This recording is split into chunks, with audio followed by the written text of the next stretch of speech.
Hello and welcome to KNP Kitchen. இன்னைக்கு chakkavarati வச்சு chakka payasam எப்படி பண்ணலாம்னு பார்க்கலாம். கேரளாவோட அத்தன்டிக் டிஷ்ஷுங்க. இது வந்து ஜாக்ஃப்ரூட் பாயசம் சொல்லுவாங்க. இந்த சக்கவரட்டியை எப்படி பண்ணேங்கிற லிங்க்கை வந்து நான் டிஸ்கிரிப்ஷன் பாக்ஸில் கொடுத்துருக்கேன். அதை ரெஃபர் பண்ணிக்கோங்க. இது வந்து ஃப்ரிட்ஜில் வச்சதுனால கொஞ்சம் கெட்டிமாக இருக்கும்.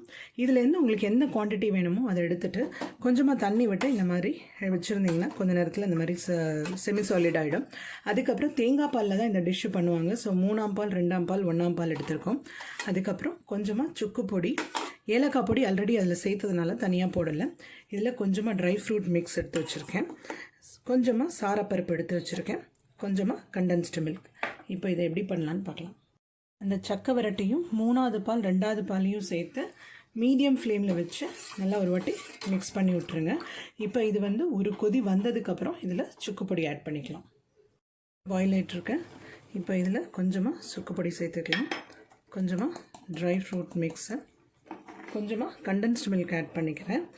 உங்களுக்கு வேணும்னா இதில் அந்த சக்கரவட்டியில் கொஞ்சமாக ஆல்ரெடி ஜாகரி சேர்த்துருப்போம். இன்னும் கொஞ்சம் ஸ்வீட்னஸ் தேவைன்னா நீங்கள் அதில் கொஞ்சமாக வெள்ளை பாகு சேர்த்துக்கலாம். இப்போ இதை நல்லா மிக்ஸ் பண்ணிவிட்டு ஒரு கொதி வந்ததுக்கப்புறம் ஆஃப் பண்ணிவிட்டு அந்த ஃபஸ்ட்டு பாலை சேர்க்கணும். உங்களுக்கு வேணும்னா நீங்கள் வந்து பசும்பால் கூட ஆட் பண்ணிக்கலாம் தேங்காய் பாலுக்கு பதில். பட் இது கேரளாவில் அவங்க வந்து வெறும் தேங்காய் பாலில் தான் இந்த டிஷ்ஷை பண்ணுவாங்க. நல்லா கொதிச்சிருச்சு. இப்போ இதை ஆஃப் பண்ணிடலாம். ஆஃப் பண்ணிவிட்டு ஒரு 5 நிமிஷம் கழித்து இந்த ஃபஸ்ட்டு பால் சேர்க்கலாம்.